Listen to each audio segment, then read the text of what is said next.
Cette année 2020 aura été marquée pour chacun d'entre nous par un certain nombre d'événements plus ou moins heureux ou plus ou moins tristes et plus globalement par cette pandémie du Covid-19. Ce virus n'aura pas uniquement frappé notre santé physique, mais également impacté durablement notre capacité en tant que société à agir d'une seule voix. En effet, de nombreuses voix discordantes se sont fait entendre, animées pour certaines d'entre elles par un désir pathologique d'exister médiatiquement, pour d'autres par un besoin incessant de se placer en vue de la prochaine échéance électorale. Certains scientifiques et politiques se sont donc retrouvés dans le même camp, celui du manque de tenue et de hauteur, celui de l'absence de conscience du bien public et de l'État. Qui songerait à compter ses sous au moment de mourir? Et pourtant, les occasions passent, les déceptions restent. Rajoutons à cela les réseaux sociaux et leur cortège de pseudo-experts et leurs partisans recrutés sur base d'un besoin profond de ne pas faire comme tout le monde, de faire partie de la minorité résistante, et nous aurons une petite idée de ce que nous vivons depuis bientôt un an. C'est toujours face à l'obstacle que l'on mesure la grandeur des êtres ou leur petitesse. Sur ce point-là, du moins, j'ai vu et j'ai pris note. En ce qui concerne notre Église, c'est forcément notre capacité à faire communion, à prendre soin les uns des autres qui a été la plus fortement impactée. La pandémie a mis fin à toutes les activités d'Église, ou presque, même si des groupes se réunissent par Zoom ou d'autres moyens informatiques, que nous devons les cultes filmés directement à cette pandémie et que certains accompagnements pastoraux perdurent en présentiel avec mesures de précaution et restrictions d'usage, bien entendu. Cette immobilité due au Covid a au moins un avantage à mes yeux. Nous montrer à quoi ressemblerait notre vie d'Église, notre vie spirituelle, notre vie chrétienne si rien ne devait plus jamais changer. Alors je suis sûr que pour certains d'entre vous, il y aurait des manques, les mêmes manques qu'aujourd'hui, mais d'autres s'acclimateraient sans doute malheureusement à la situation. Ce que je veux dire, c'est que si cet immobilisme, cette vie au ralenti due au Covid, est une belle image de notre propre immobilisme intérieur. Cette pesanteur qui, depuis des années, parfois nous fait vivre un confinement spirituel intérieur, comme si la vie de l'Esprit Saint en nous avait dû fermer boutique pour cause de pandémie spirituelle. Nous souffrons tous de cela. Et les symptômes nous sont bien connus.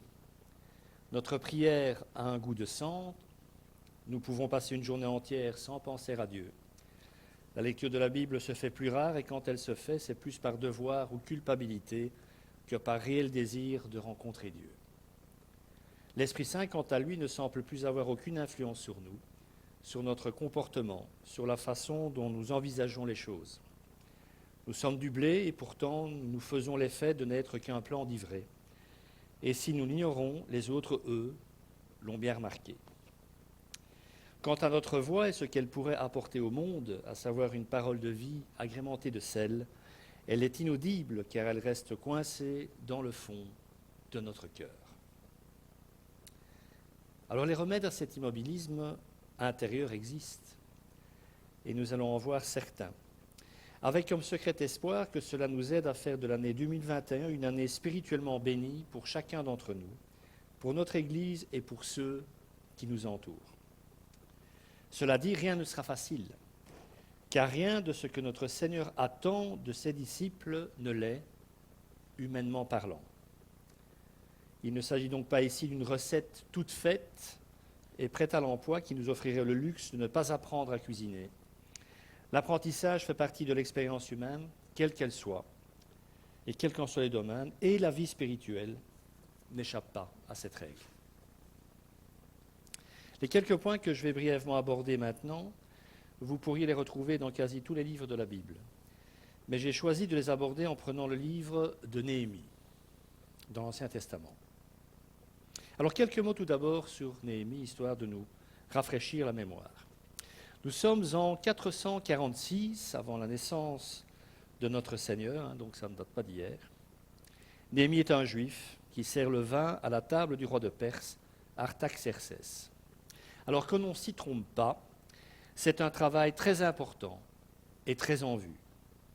Car très souvent, ce ne servaient aux tables des rois de l'Antiquité que des hommes issus de la noblesse conquise, des hommes qui avaient donc été déportés après la chute de leur royaume.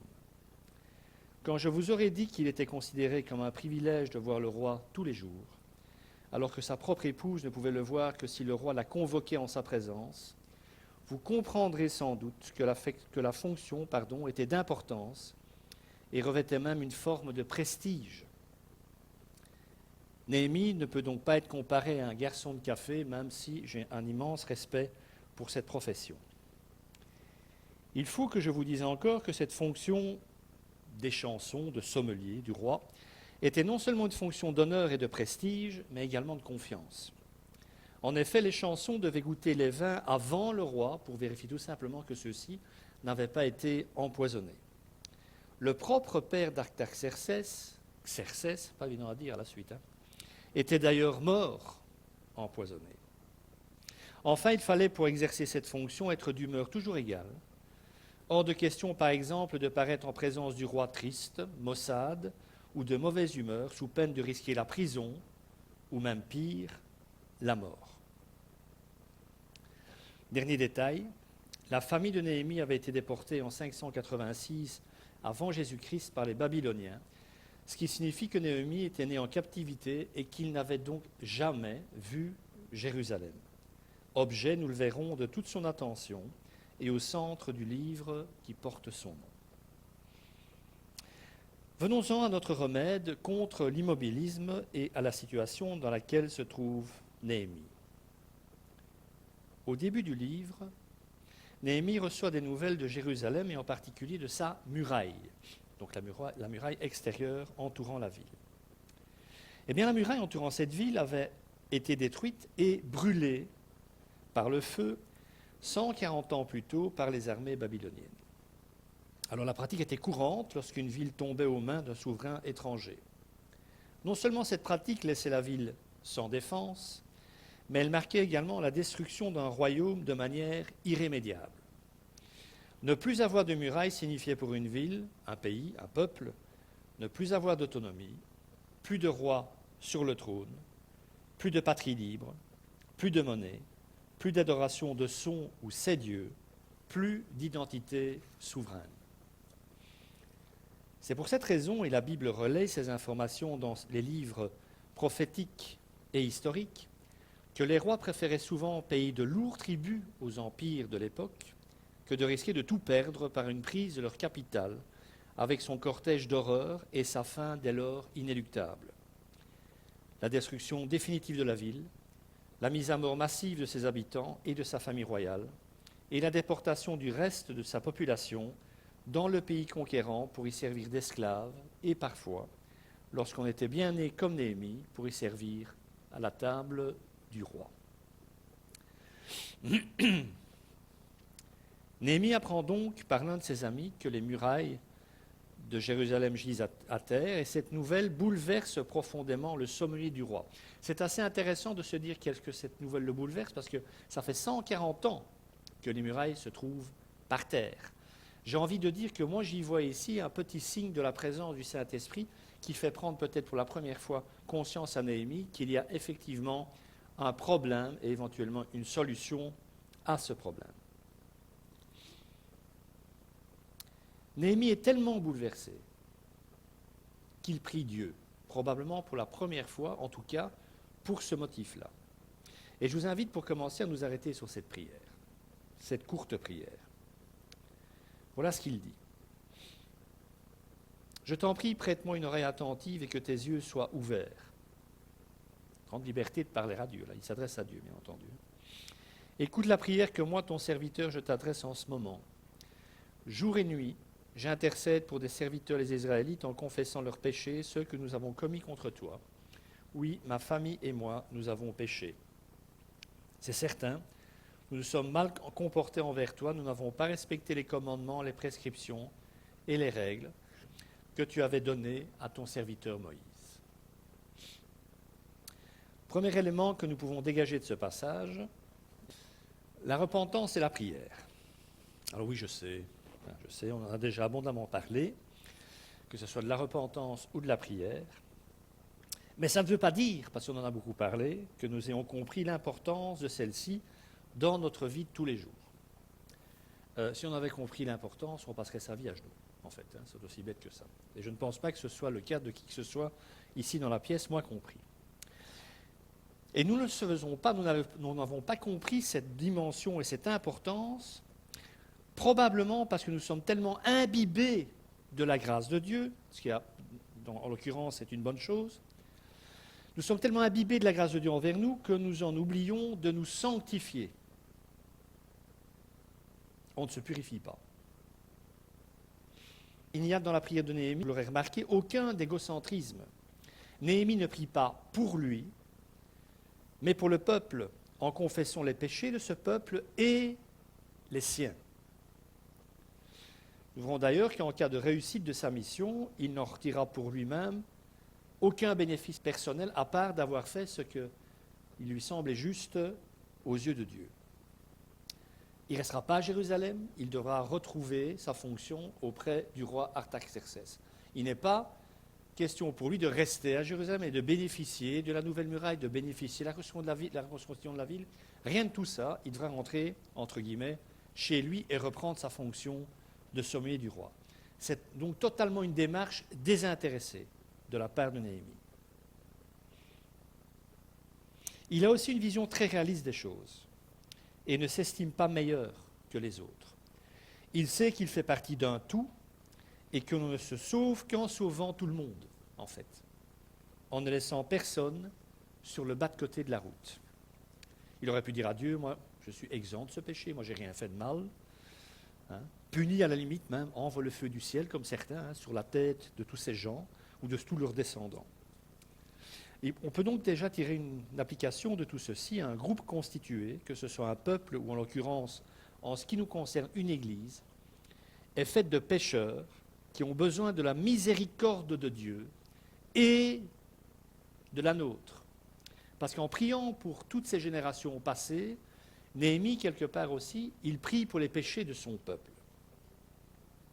Parce qu'il sait que tout le monde a besoin de la grâce de Dieu et de la nôtre, de la prière de notre Seigneur et de la nôtre. Jésus prie en permanence pour nous, mais nous avons comme responsabilité de prier en permanence les uns pour les autres. Et pourquoi en est-il ainsi? Eh bien, il en est ainsi parce qu'un peuple, et a fortiori une église, la nôtre par exemple, est la somme de ses faiblesses et de ses forces, ni plus ni moins, et de sa capacité à voir les autres et soi-même honnêtement, et de notre vie de prière. Il y a ces trois éléments. Notre prière pour les autres, parce que nous savons que les autres sont pécheurs, notre prière pour nous, notre demande de pardon personnel envers Dieu pour nos péchés à nous, et donc de notre vie de prière. Parce que s'il n'y a pas cette vie de prière, j'ai envie de dire que rien ne bouge. Nous sommes en quelque sorte uniquement ce que nous sommes sincèrement devant Dieu lorsque nous prions. C'est là la première leçon, la leçon importante que nous enseigne Néhémie. Tout comme la situation du peuple d'Israël n'était pas le fait d'une personne ou deux, l'Église et son vécu n'est pas le problème du pasteur. Ça, je suis content de le dire. En tout cas, pas seulement. Ni des anciens. C'est notre problème à tous. Autrement dit, quand des choses ne se passent pas comme elles devraient se passer, quand des choses manquent ou ne sont pas parfaites, j'en suis individuellement responsable autant que tous les autres. Et cela nous ramène à l'image du corps de Christ développé par Paul dans sa première lettre aux Corinthiens, parce que c'est exactement ce que Paul dit. Alors j'ai pris quelques passages, pas tout le chapitre, ça aurait été trop long. Et que nous dit l'apôtre? Eh bien que le corps, donc l'Église, forme un tout, mais a pourtant plusieurs organes, et tous les organes du corps, malgré leur grand nombre, ne forment qu'un seul corps. Il en va de même pour Christ. En effet, que nous soyons juifs ou grecs, esclaves ou libres, nous avons tous été baptisés dans un seul esprit pour former un seul corps, et nous avons tous bu à un seul esprit. Nous avons été, dans d'autres traductions, nous avons été abreuvés par un seul esprit.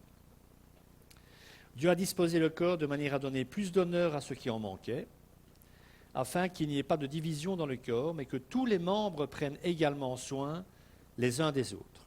Si un membre souffre, tous les membres souffrent avec lui.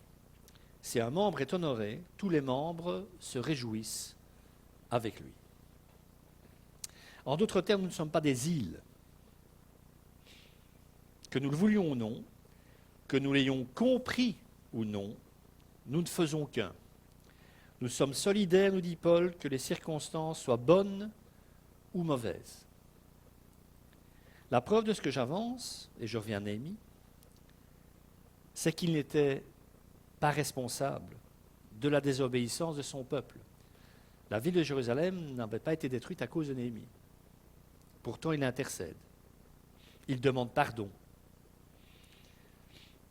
Parce qu'il sait que la désobéissance qui avait provoqué la colère de Dieu et conduit à la destruction de Jérusalem était une réalité. C'était bien la colère de Dieu qui avait détruit la ville de Jérusalem au travers des Babyloniens. Mais Néhémie sait très bien que celui qui a détruit la muraille, qui a détruit la ville, ce ne sont pas les Babyloniens, c'est Dieu. Néhémie ne pourrait pas être responsable de ce qui s'est passé à Jérusalem, il n'était même pas né. Et pourtant, il dit dans sa prière à Dieu, je suis responsable de ce qui s'est passé.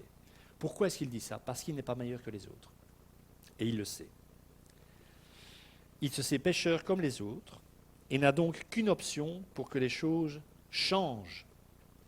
Prier en s'appuyant sur la miséricorde de Dieu et sur ses promesses. Il ne peut s'appuyer que là-dessus. Néhémie 1, versets 8 à 9. Souviens-toi donc de la parole que tu as ordonnée à ton serviteur Moïse de prononcer. Et il cite le Deutéronome. Si vous vous montrez infidèles, je vous disperserai moi-même parmi les peuples. C'est exactement ce qui s'est passé. Ils ont été infidèles, ils ont été dispersés. Ils ont été punis, si vous préférez. Mais si vous revenez à moi, si vous respectez mes commandements et les mettez en pratique, alors même si vous êtes exilés à l'extrémité du ciel, je vous rassemblerai de là et je vous ramènerai à l'endroit que j'ai choisi pour y faire résider mon nom. Autrement dit, je vous ramener où? À Jérusalem. Et je rappelle que quelques années avant Néhémie, un contingent juif était revenu de déportation de Babylone à Jérusalem pour reconstruire le temple. Parce qu'ils ont mis 16 ans à faire quand même. Ils ont attendu 16 ans sans rien faire quasi. Alors, il y a d'abord ici le constat de la situation, la prise de conscience profonde du pourquoi les choses ne sont pas telles qu'elles devraient être. Et c'est à mon sens la raison pour laquelle Néhémie pleure devant Dieu. Il ne pleure pas sur la muraille détruite, mais pour la cause de cette destruction et ses implications. Le peuple a été puni, le trône du royaume de Juda n'existe plus depuis 140 ans. Le temple est détruit, la ville est détruite, la muraille est détruite, il ne reste rien de ce qui avait fait la fierté du peuple juif. Il ne reste en fait qu'une seule chose sur laquelle s'appuyer, les promesses de Dieu. Si on te demande pardon, tu as promis de nous ramener à Jérusalem et de reconstruire la ville. Autrement dit, si nous devons d'être lucides, voir que nous sommes pécheurs et prier pour nos péchés et pour ceux de nos frères et sœurs, nous devons également de nous souvenir des promesses de Dieu. Il faut un équilibre là. Si on passe sa vie, et il faut le faire tous les jours, à voir son péché et celui des autres, il faut aussi continuer à faire confiance à Dieu et à baser notre vie et notre avenir en tant qu'Église et en tant qu'être humain, en tant que chrétien, sur les promesses de Dieu, sur ce que Dieu a dit qu'il ferait. Et bon, lisez l'Évangile, je n'ai pas listé toutes les promesses que Jésus nous fait en tant qu'Église, mais il y en a quand même quelques-unes. Alors bien sûr, il y a nos désobéissances, bien sûr, je l'ai dit, il y a notre immobilisme, notre égocentrisme, notre désir médiocre de ne pas perdre 1 centimètre carré de nos petites vies insignifiantes. Mais il y a aussi le désir que nous avons de plaire à Dieu. Les deux cohabitent, du moins je l'espère, encore. Et à tout péché, miséricorde. Il n'est jamais trop tard pour s'appuyer sur ce que Dieu veut faire dans nos vies.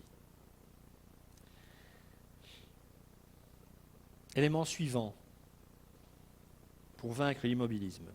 Je suis en grande partie la réponse à ma prière. Il ne suffit pas de prier, il faut agir. Rappelez-vous l'image de la barque que j'ai déjà employée. Il est beau mon rameur. Enfin là, il n'a pas l'air de ramer beaucoup. Mais... Alors l'une des rames est la prière. L'autre rame est l'action. Si vous vous contentez de prier, la barque de votre vie tournera en rond. Si vous vous contentez d'agir sans en référer à Dieu par la prière, là encore, vous tournerez en rond. Si vous voulez que votre vie spirituelle, que votre relation à Dieu vous mène quelque part, il va falloir faire les deux. Vous voulez que votre voisin se convertisse? Vous priez pour lui, ça serait déjà bien de commencer. C'est magnifique, hein? Mais allez lui parler, parlez-lui de Jésus, montrez-lui de l'attention, montrez-lui de l'amour. Autrement, rien ne se passera. Jamais dans la vie de personne. Néhémie fait le bilan de la situation. Il est lucide quant aux raisons de ce bilan négatif, puisque, encore une fois, les murailles sont par terre. Il va donc mettre en route le programme de restauration et de résolution du problème. Il commence donc par prier et par reconnaître devant Dieu ce qui est, et il implore le pardon pour lui et son peuple, et invoque la promesse de Dieu. Ensuite, il demande à Dieu de lui être favorable lors de la première étape de son plan pour reconstruire la muraille. Et là, il est encore à 10 000 kilomètres de Jérusalem. Mais son plan commence là.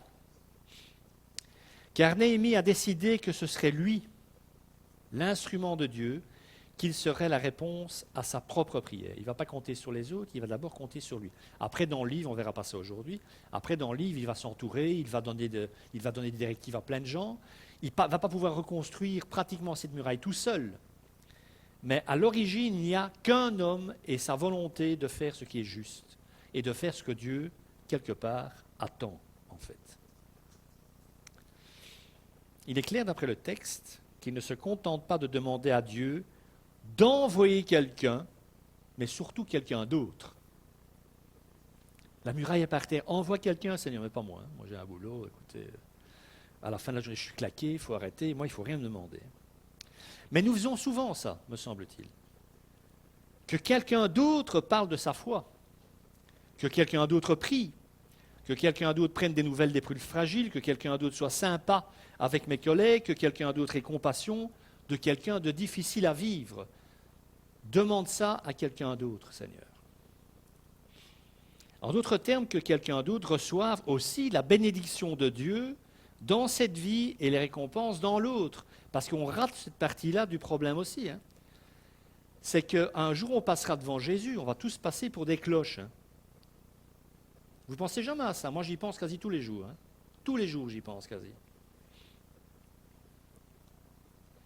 Néhémie prend la décision, parce que c'en est une, que l'homme de la situation, c'est lui.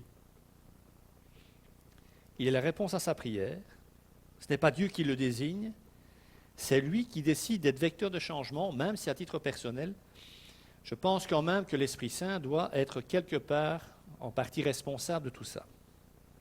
Surtout à travers les larmes de Néhémie, cette intensité dans sa prière, je me dis que voilà, si ça fait tilt, si je peux dire ça comme ça, à ce moment-là, c'est que le Saint-Esprit est à l'œuvre. Et si je dis ça d'autant plus que dans un autre livre, le livre d'Esther, c'est le livre par excellence d'une grande libération de Dieu, de son peuple. Le nom de Dieu n'est jamais cité dans ce livre. Et pourtant, dans les coulisses, c'est Dieu qui agit, incognito. Alors, y aura-t-il des obstacles à ce que Néhémie veut faire? Il a prié, il a décidé, est-ce qu'il va avoir facile? Ben non. Il y aura des obstacles. Relisez le livre, si vous avez l'occasion cette semaine. Il y aura même beaucoup d'obstacles.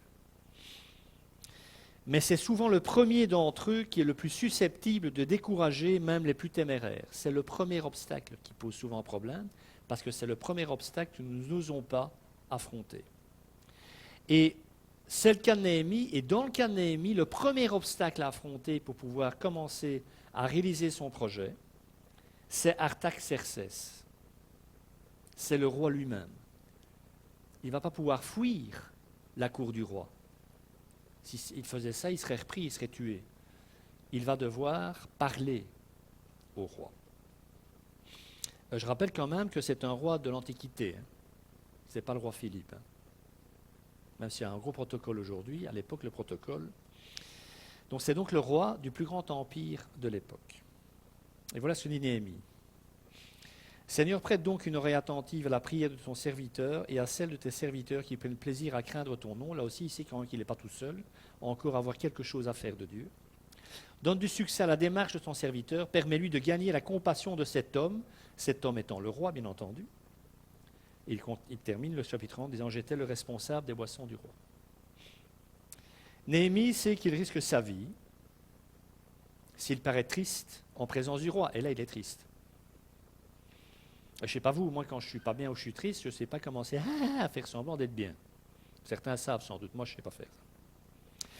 Mais d'un autre côté, pour Néhémie, cacher sa tristesse ne lui servira à rien, car s'il le faisait, ne pouvant pas lui-même prendre l'initiative d'adresser la parole au roi, parce que c'était la mort assurée, vous ne pouviez pas adresser la parole au roi s'il ne vous avait pas interrogé.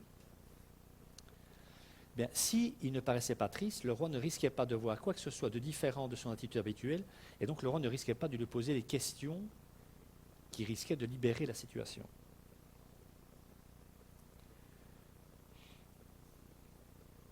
Il a donc paru dans la présence du roi, le visage déconfit.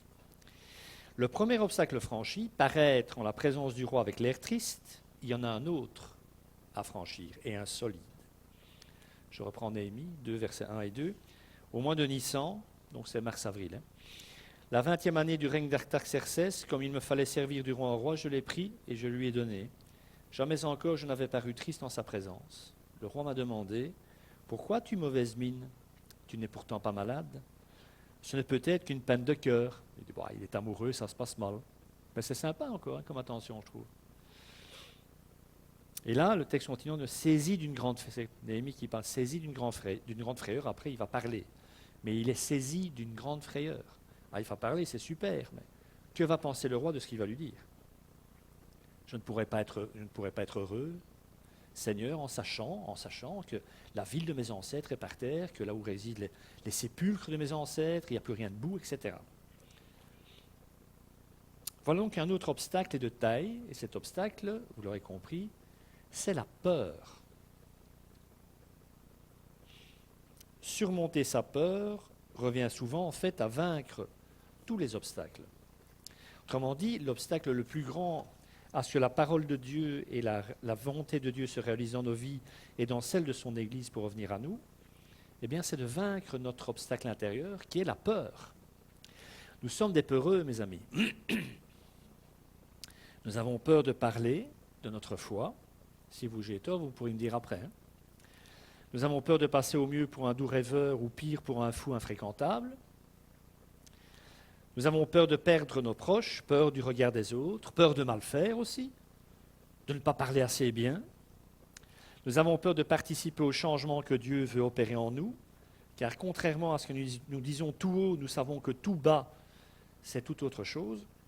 Nous aimons nos péchés, nous aimons montrer qu'on ne peut pas marcher sur nos pieds, nous aimons que les gens nous respectent et nous aimons nous faire respecter. Nous aimons avoir raison et imposer nos raisons aux autres. Nous sommes tellement attachés à ce qui participe à notre immobilisme intérieur que cela fait partie de nous, de notre nature humaine. On est attaché à tout ça. Il est donc hors de question de pardonner, d'arrêter de justifier notre colère, d'arrêter de remettre les autres à leur place, de supporter de petites injustices, parce que ce qui compte encore et toujours, c'est nous. Et rien que nous. C'est tout ce qui compte. Alors que, mes amis, ce que nous devrions craindre, c'est de ne pas changer. C'est que rien ne change. Car cela pourrait bien vouloir dire que l'esprit produisant le vouloir et le faire, comme le dit Paul, n'est pas en nous. Et c'est rien qui change, il faut te poser les bonnes questions, non? Et s'il est là, l'esprit, alors nous ferions bien mieux de craindre ce que Jésus nous dira lorsque nous comparaîtrons devant lui. Vous avez toutes les références bibliques dans le texte. C'est ça qu'il faudrait craindre. Nous avons peur de beaucoup de choses, mais pas des bonnes choses, me semble-t-il. Alors Néhémie a vaincu sa peur car il savait qu'il était la réponse de Dieu à sa prière. Ça, je pense que nous n'avons toujours pas compris, que nous sommes la réponse de Dieu à notre propre prière. Que nous sommes tous appelés, tous élus pour le servir. Et le jour nous comprendrons ça.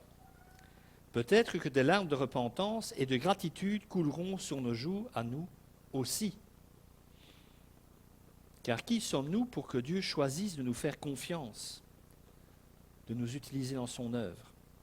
Comme le dira plus tard Jésus, en Luc 17, « Vous de même, quand vous avez fait tout ce qui vous a été ordonné, » donc imaginez, vous faites tout ce que Dieu vous demande, dites-vous à vous-même, nous sommes des serviteurs inutiles, nous avons fait ce que nous devions faire. Lequel d'entre nous devant Dieu aujourd'hui peut dire que nous avons fait, qu'il a fait tout ce que Dieu demandait qu'il fasse? Alors la difficulté de ce que je suis en train de dire, je le sais bien, c'est de remettre ça. Mais il faudra que vous preniez du temps pour faire ça. Moi le premier. Mais c'est ça aussi, passer du temps avec Dieu. C'est qu'il faudra remettre votre vie devant Dieu et essayer, avec beaucoup de courage et de lucidité, voir ce qui ne va pas, vraiment.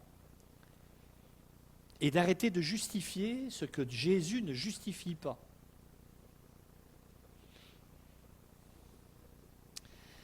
Nous savons quelle a été la réponse d'Artaxerxès à la demande de Néhémie. Néhémie a demandé d'aller à Jérusalem, a demandé de pouvoir être à l'origine de la construction de la muraille. Et le roi a dit, « Ok. » Incroyable. Hein? Voilà, c'est aussi simple que ça. Le roi auprès duquel la reine était assise me dit alors, « Combien ton voyage durera-t-il » Ça veut dire que tu peux aller, quoi.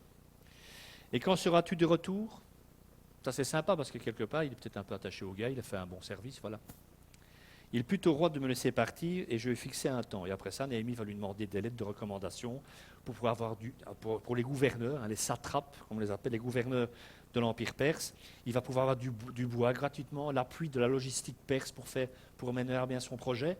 Tout ça parce qu'au départ, il fait confiance à Dieu, il sait qui il sait qu'il est appelé, comme nous, et il fait ce que son Seigneur lui a placé sur le cœur. Il a eu peur, un moment, et après, voilà. Alors, ce que Néhémie a fait, nous pouvons le faire nous aussi, tout au long de cette année 2021, qui s'ouvre devant nous. Encore une fois, le choix est nôtre. Nous pouvons prier avec foi et en ayant le courage d'accepter que Dieu nous réponde, en faisant de nous la réponse à notre prière et l'expression de sa volonté. Nous pouvons prier avec sincérité et lucidité quant à notre état spirituel et joindre à notre péché celui de nos frères et sœurs. Chaque fois que vous confessez vos péchés, intercédez pour vos frères et sœurs parce qu'ils en ont aussi. Notre Dieu est le seul être au monde qui se réjouisse de recevoir en cadeau tous les jours les torrents de boue sortant du cœur de ses enfants. Je ne sais pas si moi j'aurais aimé, quand ma fille était petite, qu'elle amène ses châteaux de sable dans mon bureau, ouais, et qu'elle commence à patauger dedans. Voilà. Dieu, il adore ça, il aime ça. Il aime ça. L'expression la foi du charbonnier, c'est de laquelle vient. C'est qu'un charbonnier, il est dégueulasse à la fin de la journée de travail. Il est noir. Et Dieu aime ce genre d'attitude. Qu'on vienne devant lui en disant « je suis noir », façon de parler, il faut faire attention à ce qu'on dit aujourd'hui. Je suis couvert de péché, je suis en dessous de tout, mais je m'approche de toi parce que je sais que tu peux me laver et me purifier de tout ça. Nous pouvons agir en cette année 2021 et accepter l'appel au changement que nous adresse notre Seigneur. Nous pouvons transformer la peur des autres par la crainte de Dieu, la peur de tout ce qui est en nous et autour de nous par la crainte de Dieu. Cet autre nom que porte l'amour quand il est tourné vers un plus grand que soi. Nous pouvons vivre cette vie difficile, mais exaltante, la seule qui soit digne de lui. Si vous commencez à parler votre foi, c'est clair, vous allez prendre des retours de manivelle, mais au moins vous serez vivant. Nous pouvons enfin nous réjouir que durant cette nouvelle année, nous aurons des tribulations. C'est Jésus qui l'a dit. Sachant que Dieu n'appelle jamais personne à des choses faciles. L'évangile, c'est tout sauf facile. Vivre la loi de Dieu, c'est tout sauf facile. Pardonner, c'est tout sauf facile. Et accepter de n'être plus ce que l'on est pour laisser Dieu faire de nous ce que lui veut, c'est tout sauf facile. Donc si vous aimez la facilité, vous n'avez pas choisi le bon endroit. Et le choix est nôtre. Ça, c'est la liberté que Dieu donne. Vous avez le choix. Avec les conséquences qui vont avec. Alors aujourd'hui, peut-être ici-bas, ça ne vous percute pas. Mais un jour, croyez-moi, ce ne sera pas drôle. Ce ne sera vraiment pas drôle. Alors on pourrait croire, si on s'arrêtait là, que pour Néhémie, le plus dur est fait. Vous vous rendez compte? Il a pris, ok, il a confessé, très bien. Et puis il dit, bon, maintenant il faut que je parle au roi, comment je vais faire ça, etc. S'il est mal luné, le roi il va me couper ma tête. Mais vraiment, c'est simple que ça. Hein. Ma tête va rouler tout de suite. Hein. Il y a des guerres dans la salle où il mange, etc. Schlag, un geste, et Néhémie est mort. Et Dieu a répondu, et le roi est d'accord, et il va partir, il a l'argent, il a les lettres, il a tout ce qu'il faut. Là, on se dit, c'est bon, quoi. Qu'est-ce qui peut encore lui arriver? Ah oui, sans blague. Eh bien, ça ne va pas s'arrêter. Hein. Ce n'est pas la fin des problèmes. Il a surmonté un gros problème, mais maintenant, il va falloir surmonter les petits problèmes. Ça, c'était un gros problème, c'est un one-shot, il est passé. C'est un one-shot, c'est 30 secondes de peur, et c'est bingo. Génial.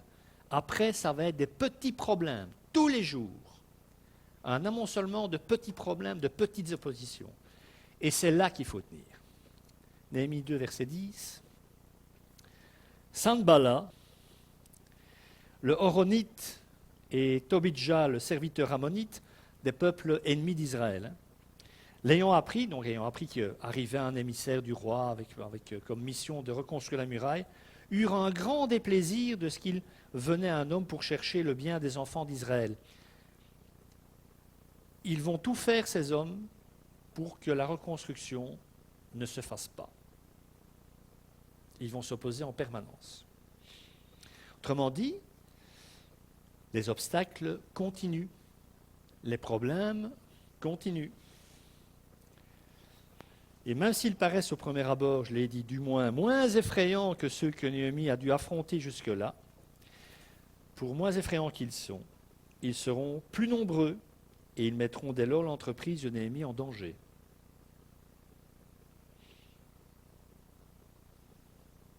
Car celui-ci allait devoir acquérir une chose au cours de sa mission.